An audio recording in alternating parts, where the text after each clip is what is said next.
Quel bonheur d'être avec vous aujourd'hui. Bonjour à toutes, bonjour à tous. Qui, parmi vous, a grandi avec Goldorak, Dragon Ball Z ou encore Naruto? Ouais, je m'en doute. Tous ces héros nous ont appris qu'au-delà d'un combat spectaculaire, la vraie bataille est à l'intérieur. Trouver sa force, se relever, avancer malgré les épreuves. Et pourtant, dans la vraie vie, ces batailles sont souvent invisibles, cachées derrière un sourire, un silence. 3 chiffres. En France, 1 élève sur 10. En Europe, 1 élève sur 9. Aux États-Unis, 1 élève sur 6. C'est quoi?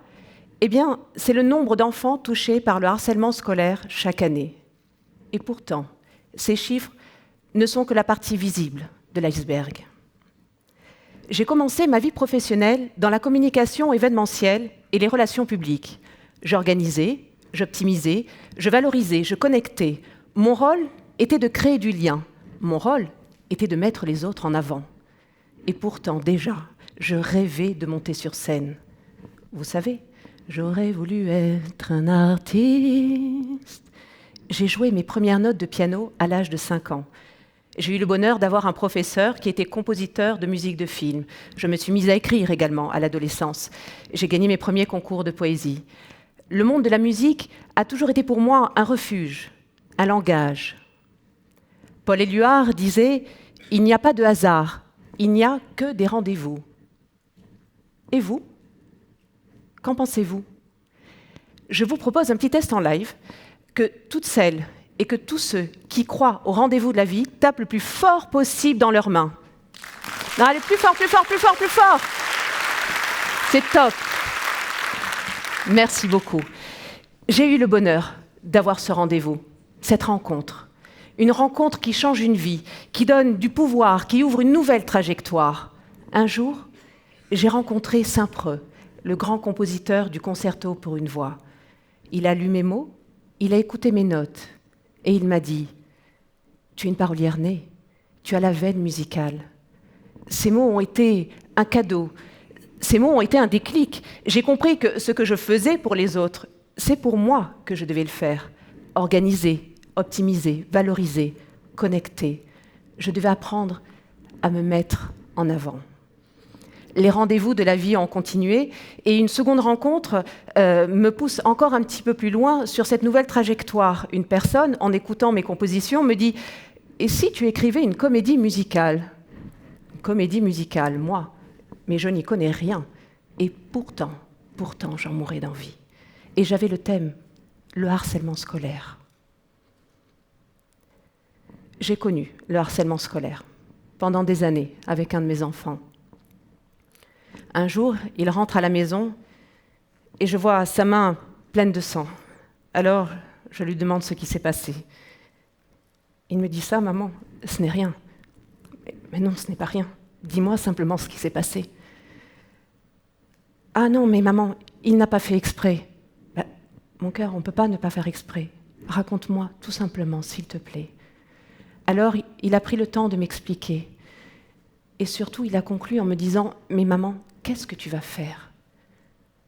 Ce que je vais faire, mon cœur, dans l'immédiat, rien, car je suis trop en colère. Alors, je vais prendre le temps de respirer. Je vais prendre le temps de réfléchir. Et quoi que je fasse, je le ferai avec ton accord. À présent, je vais vous poser une question à laquelle je vais moi aussi répondre. Est-ce que certains parmi vous ont déjà été touchés par du harcèlement scolaire? Est-ce que certains parmi vous ont déjà été témoins de harcèlement scolaire?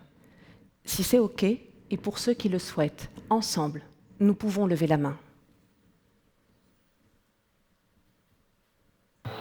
J'aime pas ça,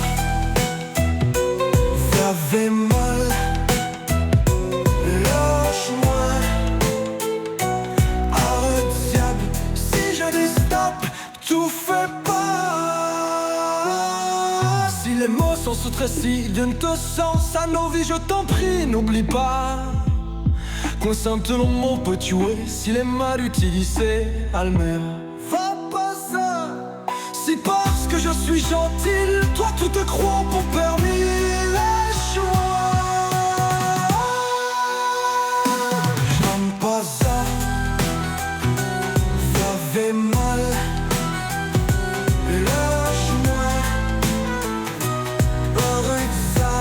Si je dis stop, tu fais pas.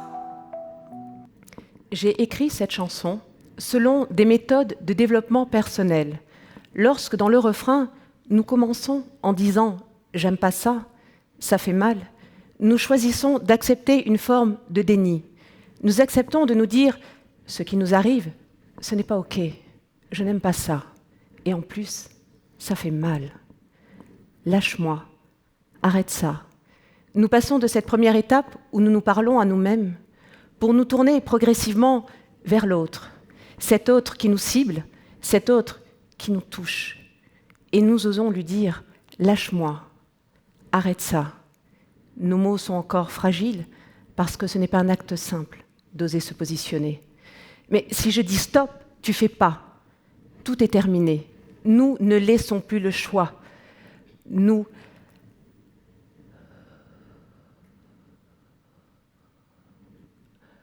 nous affirmons, nous nous faisons entendre, nous nous faisons respecter, nous sommes écoutés. Si je dis stop, tu fais pas. Dans mon opéra pop, tout bascule grâce et par des rencontres inattendues. Gabriel est un jeune homme de 17 ans qui traverse une période de doute profond.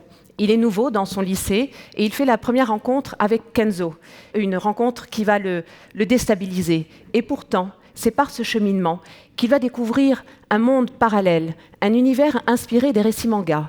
Il va découvrir son isekai intérieur, où il fera la connaissance de Dame Michiko et d'Otaru. Ces deux nouvelles rencontres vont lui permettre de trouver enfin sa voie. Voilà la puissance du message que je suis heureuse de partager avec vous ce soir.